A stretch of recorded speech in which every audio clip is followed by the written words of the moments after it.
So, like, how did they manage to lose a series to the A's but still gain ground in the West? Oh, dude, they really are back. Hi, I'm Weston. I love talking about the Astros, and I'm here to talk about the Astros versus Oakland Athletics series, where the Astros somehow managed to lose a series to the Oakland Athletics in the year of our Lord 2024.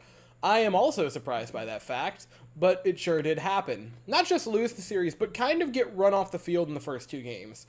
A 4-0 loss, and then, if I'm not mistaken, an 8-2 loss in back-to-back games against the Oakland Athletics, guys. It's less frightening and more frustrating because, A, you should just beat the Oakland A's. Like, I'm not trying to punch down on an opponent.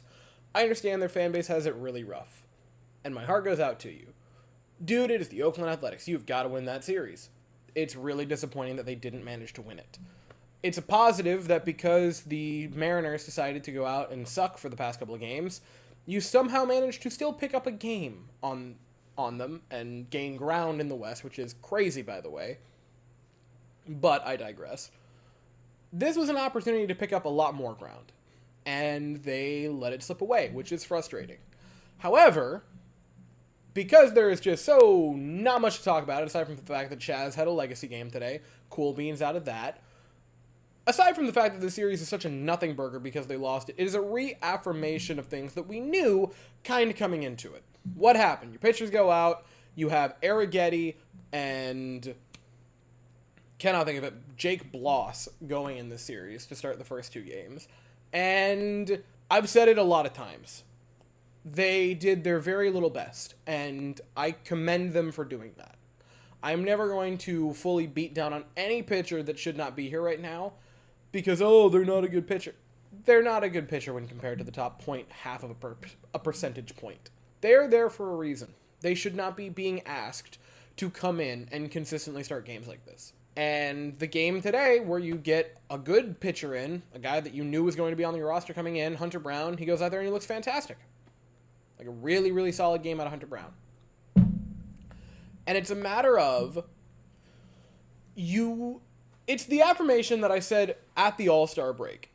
They don't need to go out and be the big, aggressive team at the deadline. They need to go round out the roster. Their problem isn't at the top end. Or, like, they're top heavy, if anything. They don't need to go get a big piece. They need someone at first who is not a painfully average hitter, and they need a couple of guys to round out the rotation who are actually major league level pitchers. And I don't mean that to disrespect any of the players on this team, but they need pitchers who are comfortable at this level. Like, there is a very legitimate possibility right now that you could be looking at Spencer Arrighetti to start a road playoff game. There's no two ways about it. Like, unless you totally throw your rotation out of whack and you have him start the home games in one or two so that you can give him an easier atmosphere. What's the rotation right now? You're probably going with Arrighetti in game 3, like through injuries. You don't have Verlander right now. You don't have McCullers right now. You don't have Javi. Like, that's not a good place to be in. Your top end is fine because there is a possibility, and I say there's a possibility you could start a game 3. It would probably be more likely a game 4. You are probably getting Verlander back. You are probably getting McCullers back, but I'm not really going to hold my breath. Like, Javi's done. There's no possibility of it. You have some solid guys right now. Like, Hunter Brown has really turned it around. Bullying works. Ronel Blanco has shown a lot of upside. Fromber is Fromber. I'm not sure where he is. If I had to pick a rotation right now, Blanco, Hunter, or Fromber, and after that, it gets real hairy. Like, if they're healthy, you can obviously have Verlander and Lance come in. But as it stands, the biggest concern right now is evening out and more so just giving some relief to that lower end of the rotation. And with that, you're going to get more flexibility because then you can play around with those guys. Maybe you want to put Hunter Brown back in long relief. I know he's really rolling right now, but come postseason, we're going to have to see if he's really, really turned the corner.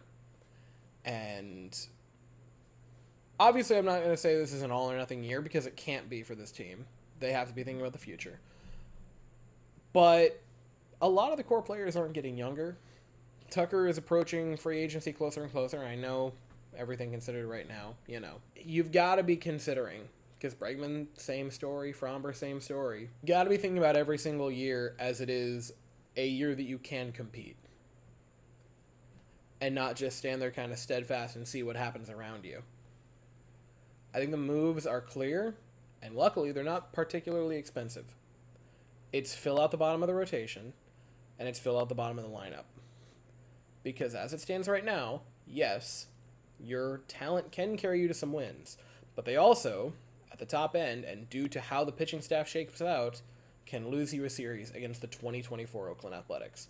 And that doesn't frighten me, but it is that's a problem. And now, the Astros, after an off day tomorrow, will head into Friday, getting ready for a lovely 2017 rematch against the Dodgers. First game will be Friday evening at 8:10 Eastern, 7:10 Central, and I'll be here after the series to talk about it. But as for right now, that is all I have to say.